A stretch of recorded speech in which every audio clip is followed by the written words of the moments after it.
680's Richard Southern joins us now. Richard, the provincial government has released its energy blueprint, and it shows electricity rates holding steady for the next few years, but then shooting up beyond that. Yeah, it seems that, Francis, that they want to keep electricity rates steady through the election, which is coming up next June. The long-term energy plan, though, released by the province today, details how rates will again rise over the next 2 decades. The Minister of Energy spoke at Queen's Park today. He says, though, for the meantime, rates will be steady as she goes. Rates will be held to inflation for 4 years. Following this period, our long-term energy plan lays out a path for predictable, affordable electricity prices. We heard from families that they can't handle the sharp increases that were taking place in previous years, and we are working to ensure that does not happen again. So, Francis, starting in 2021, rates will rise on average about 5% a year, though rates are down 31% this year. Again, I guess coming up to the election time. Sure, that's not a coincidence. No. The Toronto Sheraton Centre Hotel has been sold, but the buyer is a mystery. Yeah, this is an interesting one. So, you know, the Sheraton Centre across there from City Hall, built in 1976, a huge hotel, 1,300 rooms. It's currently owned by Marriott, and we found out just within the last couple of hours that Marriott has sold this for $335 million. But we don't know who the buyer is. CBRE Hotels brokered the deal. I talked to its VP. He wouldn't tell me who the buyer is. He said they wanted to remain anonymous, and they can do that because this is a private sale. It is, though, the largest single hotel transaction in Canadian history. Now, it will continue to operate as usual. Marriott, although they've sold it, will continue to operate it. It will still be called the Sheraton Centre. But a big money deal here in what is a pretty hot hotel market these days, Francis. Kidding.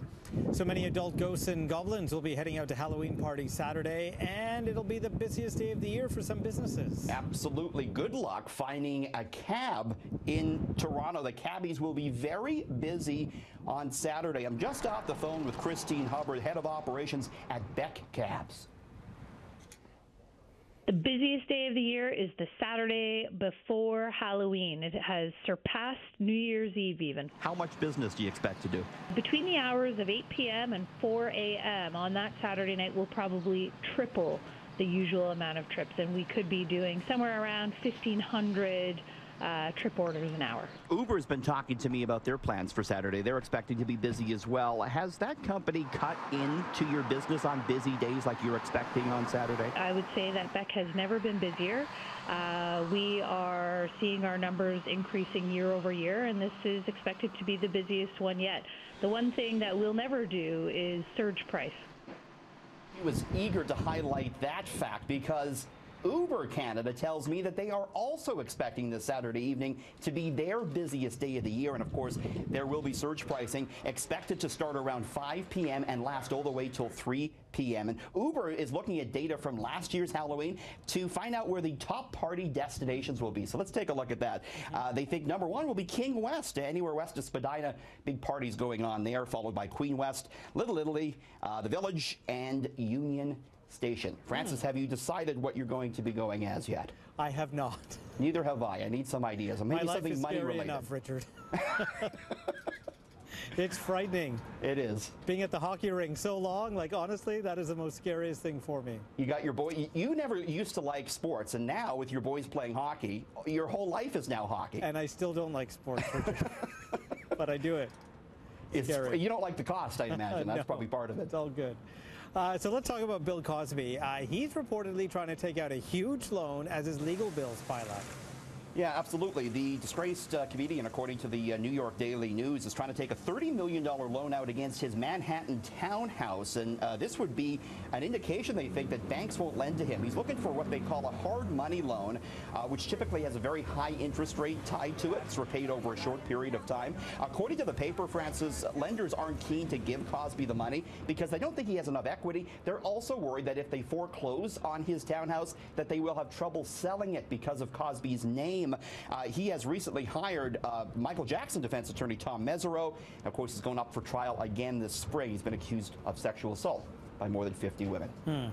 So Google got into a new business here in Toronto today. They were serving up donuts right behind me in the square. Did you run out and get one? You get one for me? Richard, how long do you think that lineup was? Look at that. We're looking at it now. This is crazy. Because I asked someone at the front of the line, how long do you think the lineup was? How long? 2 hours. 2 hours? Someone told me 2 hours. Oh, food always tastes better when it's free. I think that's why. So Google's opening this pop-up donut shop in Yonge Dundas Square. It was really to promote Google's Home Mini. This is its little assistant device, kind of like a Siri, and you can ask this Home Mini anything you want. You can even ask it for the news, and you'll actually get the news from City and 680, which is a pretty cool feature on that. The donuts, Francis, were made locally by College Street's Jelly Modern Donuts. So I guess they're trying to win Canadians over with donuts, and you know what? You got to give them credit. Well, you know what? Works. Every 5 people apparently got the mini, so that's why the 2-hour lineup. Oh, okay. So that's like $100 value at least. That's pretty neat. Yeah. Okay. I have to admit, Richard, I'm a little upset at you.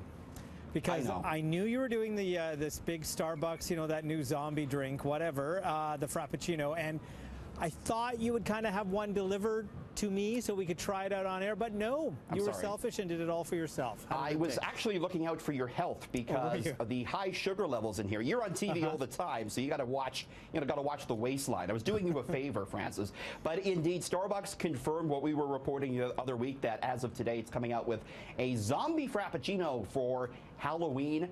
I wanted to give it a taste, see what it tastes like. Take a look. Let's see what the zombie frap actually tastes like. It's very sweet, just like the unicorn was. 50 grams of sugar in here. Definitely tastes like apple, like a caramel apple. It tastes to me like a Jolly Rancher apple, maybe. Can't say I'm too fond of the taste. It's extremely sweet, like a sour apple. Maybe will appeal to the younger age group. I guess that's what they're going after. There's no coffee in here. They want this to be all over Instagram, so they get lots of advertisements. Starbucks, of course, suffering from some falling sales in recent quarters. They're hoping the zombie will bring more people back in the door. Francis, it sells for $5.45. It wasn't for me, but there you go. Not for you. Okay. Where's the price of gas going tonight? Going up 2 pennies tonight, and that'll bring the average above $1.20. We've seen the price head up as oil gets close to $53, Francis. All right. Thank you, Richard.